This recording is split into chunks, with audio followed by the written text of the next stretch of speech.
Yo tout le monde, c'est Crupi, bienvenue pour un nouvel épisode de récap de Grand Prix sur la chaîne Pit Stop F1X MotoGP. Aujourd'hui, on se retrouve pour le Grand Prix de Monaco 2025 de Formule 1. Je vous souhaite une bonne écoute à tous. Alors, déjà en qualif. Alors, il faut savoir que j'avais pronostiqué une pole de Charles Leclerc. J'étais pas loin. Avant que quelqu'un vienne lui enlever sa pole position. Et c'est Lando Norris qui est en pole position à 1/10 devant Charles Leclerc. Et si la victoire s'était jouée pour 1/10, on va voir demain si Charles Leclerc trouve des solutions pour passer. Ça va être très compliqué. Mais rien n'est impossible. À la 3e position, on retrouve Oscar Piastri. Dommage pour Lewis Hamilton, qui s'était super bien qualifié 4e, mais il a pris 3 places de pénalité. Isaac Hadjar hérite de la 5e place devant Fernando Alonso, qui retrouve des couleurs au volant de son Aston Martin. Alors maintenant, le départ. Il est 15h à Monaco ce dimanche. Le départ est donné dans ce Grand Prix de Monaco. Excellent départ de Charles Leclerc. Va-t-il tenter l'extérieur sur Lando Norris qui bloque les roues au premier virage? Et c'est bon, il passe Lando Norris dans le premier virage. Il termine pas sa course dans le mur. Leclerc est 2e, il va tout tenter. Va-t-il pouvoir y aller?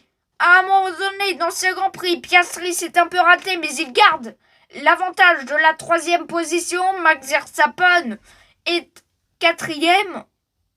5e, Isaac Hadjar. Fernando Alonso est 6e. Les positions ne changent pas pour l'instant. Aucun dépassement dans la principauté de Monaco. Lando Norris toujours en tête. Les positions ne changent pas, évidemment. Isaac Hadjar qui s'arrête très tôt dans ce Grand Prix pour tenter d'effectuer ces 2 arrêts obligatoires très tôt dans ce Grand Prix. D'ailleurs, si vous n'avez pas vu la petite histoire du circuit de Monaco, je vous invite à aller la retrouver sur mon compte YouTube. Le podcast est sorti mercredi. Donc, Isaac Hadjar qui ressort dans les points grâce à son coéquipier Liam Lawson qui s'est qualifié 9e, qui a bloqué tout le monde derrière. Il a roulé très lentement sur le circuit pour qu'Hadjar n'ait pas de trafic. Isaac Hadjar qui fait un magnifique Grand Prix, va-t-il terminer 5e? Ça serait incroyable. Pour l'instant, c'est une magnifique course de la part de tous les pilotes qui sont en train de faire quelque chose de fou, rouler à Monaco sans se cracher quand même. Qui le ferait? Qui le ferait à 300 km/h? À faux absolu. Il faut éviter les rails à Monaco parce que si vous percutez le mur, là, vous cassez pas votre aileron. Pire, vous abandonnez. Les positions ne changent pas, ce n'est pas un Grand Prix de Monaco exceptionnel. Et là, l'abandon de Pierre Gasly qui a explosé sa suspension. Pierre Gasly. Et là, on revoit, évidemment, ah oui, le crash de Pierre Gasly qui est venu percuter Yuki Tsunoda. Et oui, Tsunoda défendait l'intérieur.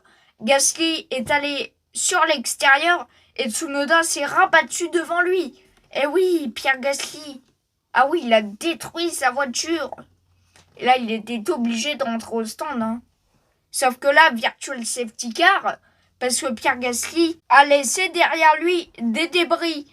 Yuki Tsunoda, incroyable, il n'a pas de dégâts sur sa voiture. Il a eu beaucoup de chance. Yuki Tsunoda. La pit lane est fermée dans ce Grand Prix. Parce que Pierre Gasly est arrêté en plein milieu. Donc, si les pilotes s'arrêtent, ils ne ressortent pas.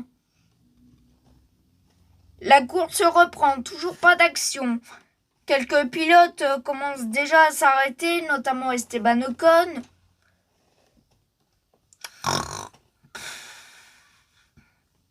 On s'ennuie dans ce Grand Prix de Monaco. On s'ennuie beaucoup. Et là, c'est Fernando Alonso qui vient réveiller la course. Fernando Alonso, malheureusement, à la mi-course, qui a un problème technique sur son Aston Martin alors qu'il était virtuellement 7e. Donc là, Alonso, c'est dommage. Parce qu'il aurait pu marquer des points. Et là, c'est un problème de fiabilité qui vient détruire sa course. Fernando Alonso est hors course, malheureusement. Toujours pas de spectacle, à part Mercedes qui fait n'importe quoi, parce qu'en fait, je vous explique. Si vous n'avez pas vu le Grand Prix, en fait, Carlos Sainz a aidé son coéquipier Alex Albon. Il a ralenti tout le monde, donc il a roulé 3 secondes moins vite pour gêner tout le monde, pour que Alex Albon ne ressorte pas dans le trafic, comme avec Isaac Hadjar. Donc maintenant, c'est au tour d'Alex Albon de ralentir pour que Sainz s'arrête au stand.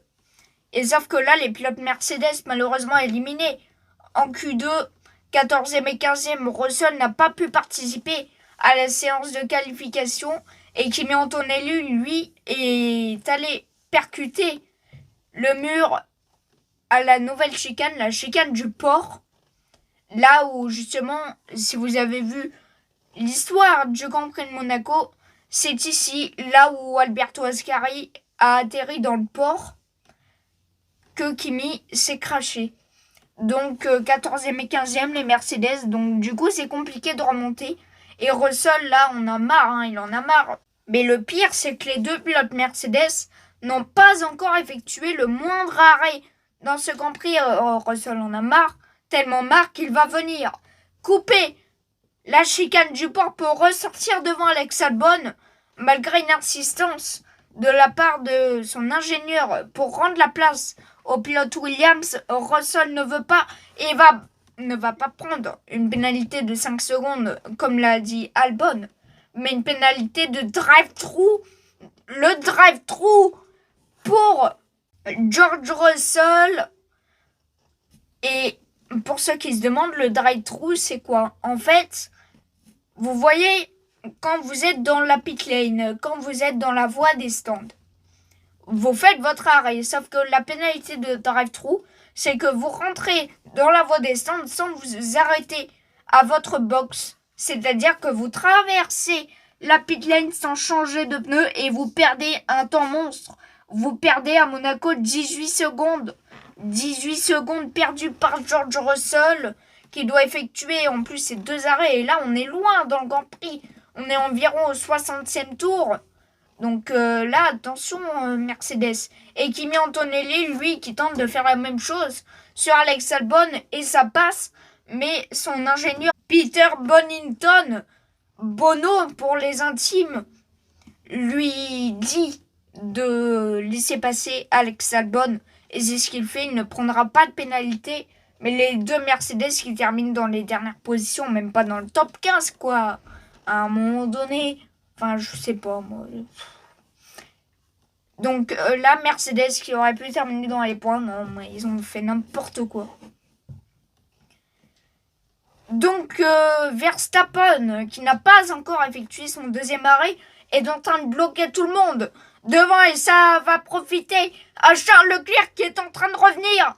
Et si Charles Leclerc dépassait Lando Norris sur la piste, est-ce que ça peut passer? On va essayer de situer les endroits où peut Charles Leclerc essayer de passer. Il y a le premier virage, mais c'est très compliqué. Soit d'enrouler par l'extérieur, soit de décroiser. Sinon, il y a la remontée au casino s'il veut décroiser, mais ça va être compliqué. Il faudra vraiment qu'il soit très proche de Norris pour qu'il défende l'intérieur. Mais le problème, c'est que Lando Norris a une trop bonne traction. Il en ressort trop bien du virage, donc c'est impossible. Après, il a le virage de Mirabeau, mais le virage de Mirabeau, c'est assez étroit. Et à part pour les derniers, c'est pas possible de dépasser. Pas pour la tête d'une course. Il y a l'épingle, mais l'épingle, c'est pareil, c'est pour ceux qui jouent les dernières positions, donc c'est trop compliqué. Il y a le portier, mais c'est pareil, c'est trop compliqué, il n'y a pas assez de place. et ne se fera pas avoir. Lando Norris, il y a la chicane du port. Mais la chicane du port, ouais, le problème, c'est que la traction de la McLaren est trop bonne, donc c'est très compliqué. Il faudra vraiment que Norris n'ait plus de batterie et que Leclerc la vide à fond. Sinon, il y a une solution. Le dernier magnifique dépassement de Jules Bianchi en Formule 1 en 2014 avec Marussia, c'était son dernier à Monaco. Il était passé à la rascasse, mais les voitures étaient beaucoup moins étroites. Là, est-ce qu'il peut? Charles Leclerc, il revient, mais non, la rascasse, il n'y a pas assez de place à la rascasse. C'est pas possible. Comment il va faire? Là, on a essayé de situer tous les virages. On ne voit pas comment il peut passer. Charles Leclerc, en plus, il est pas loin. Hein. Il est entre 2 et 6 dixièmes, pas plus. Hein. Il est vraiment tout proche, Charles Leclerc. Mais Lando Norris gère très bien Verstappen qui bloque. Et finalement, dans l'avant-dernier tour de course, Max Verstappen, qui ne peut plus rien faire, il n'aura pas de drapeau rouge. Il rentre au stand pour terminer 4e. Mais Lando Norris, là, il a un rythme d'enfer. Et dans le dernier tour, il va réaliser l'improbable. Et dans le dernier virage, la victoire de Lando Norris en principauté. La victoire de McLaren. Magnifique Grand Prix de Lando Norris, record du tour. Il vient de le signer dans le dernier tour. Il avait encore beaucoup de jus dans ses pneus, Lando Norris. Leclerc, 2e podium à Monaco. C'est une 2e place. Ce n'est pas une première comme l'année dernière, mais c'est une 2e place. Avec la Ferrari qui manque de performance. Donc c'est pas mal pour Charles Leclerc. Oscar Piastri qui n'avait pas de confiance à Monaco signe une belle 3e place. Verstappen une 4e place devant Lewis Hamilton et Isaac Hadjar, le pilote français. Magnifique performance d'Isaac Hadjar. 7e position pour Esteban Ocon. Les deux Français étaient en feu. Ocon 7e. À la 8e place, Liam Lawson, le coéquipier d'Adjar, 6 et 8, les Racing Bulls. Donc c'est vraiment très bien. 9e et 10e, Albon et Sainz, les deux pilotes Williams. Très belle course de la part des pilotes Williams. Voilà pour ce récap. Maintenant, on va passer au top pilote et au flop pilote. Pour le top pilote, en 5e position, je vais mettre Isaac Hadjar. Magnifique Grand Prix et magnifique week-end de la part du pilote français. Pour la note, je vais lui mettre un très joli 15 sur 20. Isaac Hadjar. Comme mention, je vais lui mettre bravo Isaac. Continue comme ça. Parce que là, tu es en train de faire une saison de folie. En 4e position, je vais mettre attention, Max Verstappen. Verstappen qui a fait une belle course. Voilà, c'est compliqué de doubler à Monaco. Hein. Il a tout tenté avec son équipe de rester sur la piste jusqu'à l'avant-dernier tour en attente d'un éventuel drapeau rouge qui aurait pu le sauver, mais non. Il n'y a rien eu de tout ça. Donc je vais lui mettre comme note un 15,5. Bravo Max, tu as donné tout ce que tu as pu. Bravo Max, continue comme ça. En tout cas, il faut que ton équipe améliore les performances de cette voiture pour jouer le titre. Parce que tu es à maintenant une victoire d'Oscar Piastri au championnat et à 22 points de Lando Norris qui est revenu à 3 points d'Oscar Piastri. En 3e position, je vais mettre un Oscar Piastri. C'est à peu près le résultat de la course, mais Oscar Piastri avait une belle course malgré le manque de confiance en soi. Il a quand même terminé 3e de la qualif, 3e du Grand Prix. Fait une belle course Oscar Piastri, je vais lui mettre la note de 16. Pour la mention, je vais lui mettre bravo Oscar. Tu as fait ce que tout pilote aurait dû faire, c'est-à-dire quand on n'a pas de confiance en soi sur un Grand Prix, essayer de maximiser le potentiel, essayer de ne pas surpiloter. Bravo Oscar. En deuxième position, je vais mettre Charles Leclerc. Charles Leclerc qui a fait une super course. Je vais lui mettre la note de 18. Charles Leclerc. Je vais lui mettre comme mention bravo Charles. Tu as donné tout ce que tu as pu. Tu n'aurais pas pu faire plus. C'est un dixième en qualif. N'aurait rien changé parce que malheureusement ta Ferrari n'avait pas le rythme de la McLaren. Lando a remporté le Grand Prix en séance de qualification. Bravo Charles. En première position, je vais mettre Lando Norris avec la note de 20 sur 20. Il a fait une course fantastique. Il n'aurait pas pu faire mieux. Franchement, il n'y avait rien à faire de mieux pour Lando Norris. Je vais lui mettre comme mention bravo Lando, tu remportes ta première victoire en principauté et surtout ta deuxième victoire cette saison qui va te faire beaucoup de bien à ton moral et au championnat. Tu reviens à 3 points de ton coéquipier. Le championnat est relancé grâce à toi. Bravo Lando. Pour la note, je vais mettre la note de 8,5. Voilà, j'hésitais entre 8 et 9, je mets 8,5. 8,5 sur 20. Voilà, je n'ai pas été convaincu par cette nouvelle règle. En théorie, elle promettait beaucoup de spectacles, cette nouvelle règle, mais il aurait fallu plus d'encadrement. Moi, ce que j'aurais fait, c'est que déjà, j'aurais mis 3 arrêts obligatoires parce que les pilotes auraient attaqué, auraient pris plus de risques parce qu'ils auraient été obligés. Et puis ensuite, mettre les arrêts au stand, tous les 23, 24 tours pour aller jusqu'à 78. Mais vraiment mettre des arrêts au stand obligatoires au nombre de tours. C'est-à-dire, par exemple, tous les 24 tours ou tous les 25, 26, j'ai pas fait le calcul, mais ils pourraient faire comme ça. Tous les 25 tours, par exemple, il y a un arrêt au stand.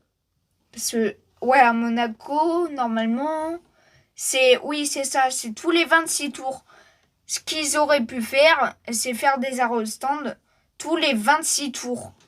Comme ça, ils étaient tous obligés. Ou alors, par exemple, pour celui qui a envie d'undercutter, par exemple, tous les 25 tours, obligatoirement. Et un pilote qui a envie d'undercutter un autre, il peut. Voilà, donc ça aurait été peut-être mieux. Je vous attends dans les commentaires, je vous lance un peu ce débat encore, parce que je l'ai fait pour le MotoGP. Donc petit débat là dans les commentaires, j'aimerais bien avoir votre avis. Pour les pronostics, pour une fois, j'étais pas loin. Franchement, j'aurais pu, j'ai pris des risques et j'ai bien fait. Donc je pense que je vais continuer comme ça. J'avais mis une pole et une victoire de Charles Leclerc devant Oscar Piastri et Lando Norris, me semble-t-il. Donc j'étais pas très loin. Bon, Lando Norris a gagné. Piastri a terminé 3e, Leclerc 2e. On peut se dire pas du tout. Mais bon, Leclerc, je pense pas que beaucoup de monde l'attendait aussi haut. Peut-être, mais pas beaucoup. Donc pour le prochain pronostic, je vais mettre une pole position de George Russell et une victoire de George Russell. Je vois bien la Mercedes fonctionner en Espagne. Max Verstappen, je pense, va terminer 3e derrière Oscar Piastri 2e. Voilà, je pense que Piastri va reprendre un peu de points sur Norris. Peut-être que Monaco était une exception pour Lando Norris. J'attends vos pronostics dans les commentaires. Évidemment, n'hésitez pas à me faire vos retours sur ce podcast s'il vous a plu. Je vous invite à me donner toutes vos indications Parce que bon, il y a toujours une marge de progression. Donc je vous attends en masse dans les commentaires. Moi, je vous l'ai dit, j'adore la critique constructive qui mène à un but. Moi, j'aime bien. Parce qu'au moins, on se perfectionne. Et comme ça, vous, chers visionneurs que vous êtes, vous pouvez plus apprécier. J'espère que ce podcast vous aura plu. Je vous souhaite une bonne journée, une bonne semaine. Ciao, ciao.